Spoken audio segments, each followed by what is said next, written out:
नमस्कार, आप देख रहे हैं बिहार न्यूज फाइल और इस वक्त हमारे साथ हैं जदयू महिला प्रकोष्ठ की महासचिव हैं सुप्रिया खेमका जी। सुप्रिया खेमका जी, स्वागत है आपका हमारे चैनल पे। Thank you Pintu ji. Ma'am, सबसे पहला सवाल ये है कि महागठबंधन की सरकार बनी है और ऐसे में सीटेट बीटेट के लाखों की संख्या में जो अभ्यर्थी हैं वो 7वें चरण की विज्ञप्ति की इंतजार कर रहे हैं, लेकिन अभी तक विज्ञप्ति नहीं जारी की गई है। जी, आप जैसा कि जानते होंगे पिंटू जी, सरकार बने अभी बस 1 महीने ही हुए हैं, लेकिन ये मैं आपसे वादा करती हूँ कि सरकार ने जो भी वादे किए हैं, जितने भी रोजगार के, शिक्षा के, जो भी बात की है, सुरक्षा की, जो भी, वो सारे वादे पूरे किए जाएंगे। अभी सरकार को बने में बहुत कम टाइम हुआ है। एक्चुअली कोई भी चीज़ जो होता है कि बिगड़ी हुई चीज़ को बनाने में थोड़ा सा टाइम लग जाता है। अभी सरकार पूरे जोर शोर से लगी हुई है कि सारी चीज़ को बहुत जल्दी सिस्टम में लाए, सारा कुछ को बहुत अच्छे से करे। हमारे माननीय मुख्यमंत्री जी, आप देख रहे होंगे कि आज दिन कभी भी वो चैन से घर पे नहीं रहते हैं, वो बैठते नहीं हैं चैन से, हमेशा लोगों की चिंता करते हैं। हर वक्त उन्हें बस यही ख्याल है कि बिहार को और अच्छा कैसे बनाएं, सारा कुछ व्यवस्था अच्छा कैसे करें। तो इसलिए बस मैं लोगों से भी ये विनती करना चाहूँगी कि आप थोड़ा सा और धैर्य रखिए। इतने दिन आपने धैर्य रखा, सरकार जो भी अपने वादे किए हैं सारे वादे को पूरे करेगी। आप थोड़ा सा धैर्य और विश्वास रखिए अपने नीतीश जी पे। हाल ही में मुख्यमंत्री नीतीश कुमार ने अभी गांधी मैदान में स्वतंत्रता दिवस के अवसर पे उन्होंने वादा किया था कि 10 लाख नहीं बल्कि 20 लाख रोजगार दिए जाएंगे। जी बिल्कुल, ये वादा बिल्कुल सही है। इसे वादा ही नहीं, पूरा आप समझिए कि बिल्कुल मिल रहे हैं लोगों को, इतने रोजगार मिल जाएंगे। मैंने जैसा कि अभी थोड़ी देर पहले कहा कि सरकार बहुत नहीं है। अभी आप देखे होंगे कि बस 1 महीने जस्ट हुए हैं सरकार बने हुए। बहुत जल्दी आपको ये न्यूज़ सुनने के लिए मिल जाएगा कि हर जगह बहालियाँ निकलेंगी, सारी जगह लोगों को रोजगार दिया जाएगा, सारे लोगों के पास रोजगार होगी। बेरोजगारी के कारण जो परेशानी लोग इतने टाइम से झेलते आ रहे हैं, वो परेशानियाँ अब बहुत जल्दी ही दूर होने वाली हैं। अभी हाल ही में एक कार्यक्रम में तेजस्वी यादव ने कहा था कि मुख्यमंत्री नीतीश कुमार के नेतृत्व में जितने भी विभाग हैं उनको दिशा निर्देशित कर दिया गया है कि जो वैकेंसियां हैं उनको बताने के लिए कितनी कितनी रिक्तियाँ किन किन विभागों में है, ताकि रिक्तियाँ निकालने में आसानी। जी, मैंने तो कहा है कि बहुत जल्दी बहाली आने वाली है, लोगों की भर्ती की जाएगी, हर एक फील्ड में बहाली आने वाली है। तो मैं लोगों से कहूँगी कि आप जोर शोर से तैयारी में लग जाइए। बहुत सारे आप लोग के लिए अभी बहुत सारे सुनहरे मौके आने वाले हैं जिसका आप फ़ायदा उठा सकते हैं। खुद को शिक्षित कीजिए, आपके लिए रोजगार बिहार सरकार सोच रही है और बहुत जल्दी आप सबों के पास रोजगार होगा। बस आप आज से ही तैयारी में जुट जाइए। मैम, 3 साल एक लंबा समय होता है और 3 साल से ये इंतज़ार कर रहे हैं। ये बात से मैं सहमत हूँ कि जो पिछली सरकार थी, नीतीश कुमार उनके साथ भी थे, लेकिन अभी तक 7वें चरण की विज्ञप्ति पे विचार नहीं किया गया। लेकिन अब महागठबंधन की सरकार बनी है राजद के साथ नीतीश कुमार की, तो क्या महागठबंधन की सरकार से पूरी उम्मीद और पूरा भरोसा किया जाए कि ये जो 7वें चरण की विज्ञप्ति है उसको जारी किया जाएगा? जी बिल्कुल जारी किया जाएगा। इसके पहले आप देखे होंगे कि नीतीश जी का गठबंधन बीजेपी के साथ था। बीजेपी आए दिन क्या करती है, बस लोगों को लुभावने वादे देती है, सुनहरे सपने दिखाती है, अच्छे दिन का वादा करती है। लेकिन आप 8 सालों में देख लीजिए कि क्या हुआ, कौन से वादे पूरे हुए, क्या रोजगार मिला, किन लोगों के अकाउंट में 15-15 लाख रुपए गए। देश नहीं बिकने का वादा किया गया था, उसके लिए कहा गया था कि मैं मर जाऊंगा पर देश नहीं बिकने दूंगा। लेकिन तमाम बातें आप देखें कि बीजेपी के सारे वादे जितने होते हैं वो सारे ही ढकोसले होते हैं और बस वो लोग बस बोलते हैं। किसी को में आम जनता से, लोगों की परेशानी से किसी भी तरह से कोई मतलब नहीं है। बीजेपी से गठबंधन तोड़ने का मेन रीजन यही था क्योंकि जनता की भलाई बीजेपी के साथ रह के नहीं हो पा रही थी। इसलिए मैं लोगों से बताना चाहती हूँ कि बस आप लोगों की भलाई के लिए ही राजद के साथ गठबंधन किया गया है और आप लोगों के लिए हमारी सरकार बस दिन दोगुनी रात चौगुनी मेहनत कर रही है कि आप लोगों तक, आप लोग जितने भी परेशानियां हैं, आप सबको परेशानियों को दूर किया जा सके और रोजगार मिल सके। अभी हाल ही में अदालतगंज स्थित एक केदार भवन है जहाँ पर सीटेट बीटेट के अभ्यर्थी रहते हैं, उनको भी पुलिस के द्वारा घेर लिया गया था और उनको निकलने नहीं दिया जा रहा था, एक की संख्या में निकलने दिया जा रहा था। यानी कहीं ना कहीं प्रशासन के मन में ऐसा डर था कि फिर से वो लोग हंगामा प्रदर्शन कर सकते हैं। जी, हंगामा प्रदर्शन करने से देखिए, आप इसमें भी सोचिए कि नीतीश कुमार जी उन लोगों की ही भलाई सोच रहे हैं। अगर वो लोग एकजुट हो जाते हैं, किसी तरह से वो परेशान करते हैं लोगों को, आम जनता को परेशान करते हैं, किसी तरह से अगर भगदड़ हो जाता है, कुछ भी हो जाता है, तो इसमें ऐसा तो नहीं कि डायरेक्टली कुछ सरकार को नुकसान है, इसमें लोगों की ही नुकसान है। उनको ही जान का खतरा हो सकता है, चोट लग सकती है, परेशानी हो सकती है। तो अनुशासन का पालन कराने के लिए ही पुलिस कभी कभी सख्त होती है, हमारी प्रशासन सख्त होती है, जिसमें भी आप देखिए तो लोगों का ही भलाई है कि अगर पालन कराया जा रहा है अनुशासन का, तो हम लोग सख्त क्यों होते हैं, उनकी भलाई के लिए है। तो बस यही बात है। ह्यूमन चेन बनाने के लिए भी सीटेट और बीटेट के अभ्यर्थी हाल ही में गांधी मैदान में जुटे थे और गांधी मैदान के सभी गेट को बंद कर दिया गया था और सभी गेट पे पुलिस की तैनाती हो गई थी ताकि अभ्यर्थी जो है वो पटना के सड़कों पर नहीं निकल सके। तो क्या शांति मार्च करने के लिए भी सरकार में क्या अनुमति नहीं है? अभ्यर्थियों को रोड पे निकलने की जरूरत ही नहीं है। जब आप खुद से ये सोचिए कि सरकार जब आपके बारे में सोचने के लिए बैठी है तो आप अपना बहुमूल्य टाइम क्यों वेस्ट करेंगे सड़कों पर आके?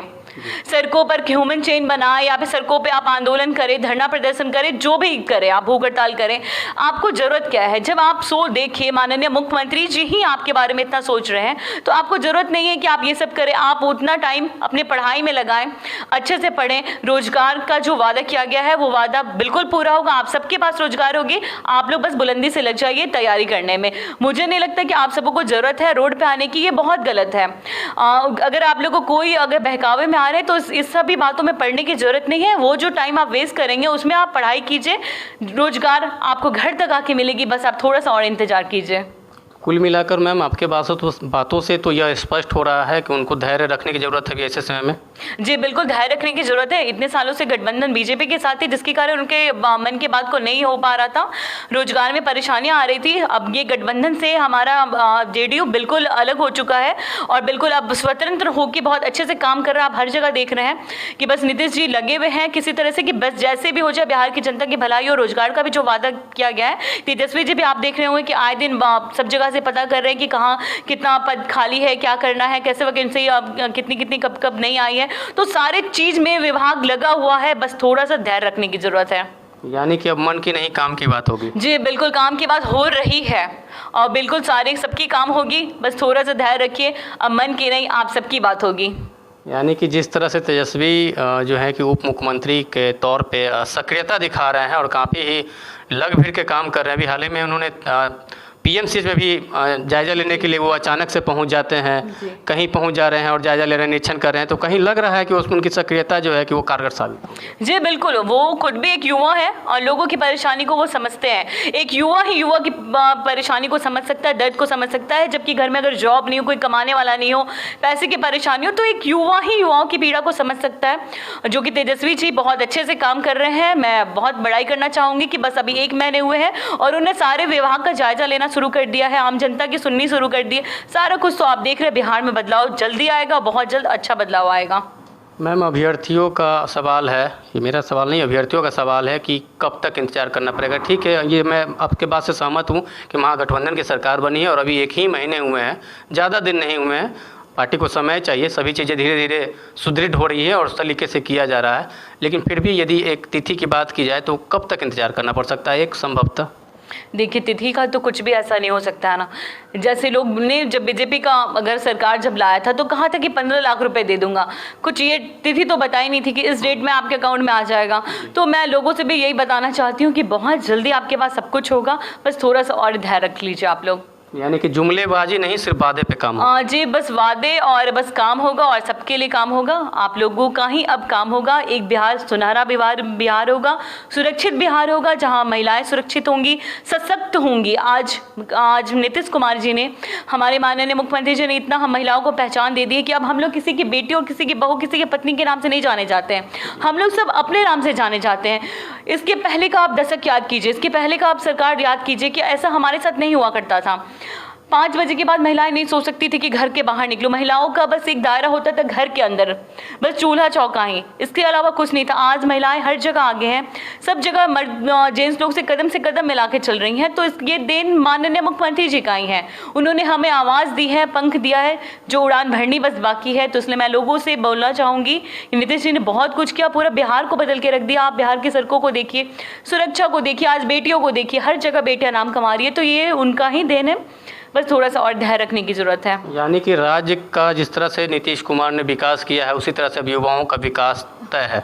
जी युवाओं का, महिलाओं का, हर जगह देख लीजिए। शराबबंदी से भी महिलाओं को कितना डायरेक्ट फायदा हुआ है, जिस चीज़ से भी देख लीजिए, शिक्षा से, कम उम्र में शादी पे रोक लगाया उन्होंने, जो भी किया एकदम डायरेक्टली लाभ हुआ है सबको। ऐसा कुछ नहीं कि जुमलेबाजी हुई है कि मैं ये कर दूंगा, ये हो जाएगा, ऐसा कुछ भी नहीं हुआ। आप देखिए नल जन योजना से लेकर सड़क, मतलब जितनी भी योजनाएं हुई हैं लोगों के घर तक सब कुछ पहुंचा है। तो फिर हम लोग कैसे नहीं विश्वास रखेंगे माननीय मुख्यमंत्री जी पे, जब वो हमारे लिए दिन रात सोच रहे हैं।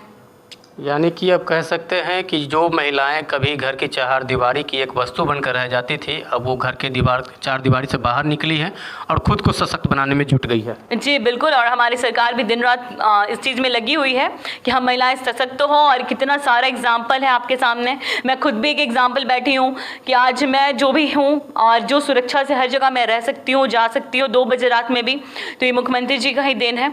और अपनी नाम, अपनी खुद की जो पहचान है वो भी उनका ही देन है, जो बिहार को उन्होंने इतना सुरक्षित बनाया कि आज हर दिखा सकती हैं। तो जिसके पहले पीछे सबको पता है कि हमारे मुख्यमंत्री जी हैं जो कि हमें देख रहे हैं, हमारी सुरक्षा के बारे में सोच रहे हैं। तो बिहार की महिलाओं को क्या संदेश देना चाहेंगे? मैं संदेश देना चाहूँगी कि हमारे मुख्यमंत्री जी हमारी बहुत चिंता करते हैं। हर जगह उन्होंने सपोर्ट किया, आरक्षण दिया, सुरक्षा दिया, स्वाभिमान बढ़ाया, हम लोगों को अपनी पहचान दिलाई। तो मैं बस बोलना चाहूँगी कि उनका सपोर्ट कीजिए, आप लोग धैर्य रखिए, हम सबका एक सुनहरा भविष्य होगा और एक बहुत अच्छा भविष्य होगा। तो चलिए, हमारे साथ सुप्रिया खेमका जी थी और उनसे बातचीत मैं कर रहा था। तो इसी तरह की खबर को देखने के लिए आप हमारे चैनल को सब्सक्राइब करें, और आप हमें फेसबुक पर देख रहे हैं तो हमारे पेज को लाइक करें और हमें ट्विटर पर फॉलो करना ना भूलें। धन्यवाद।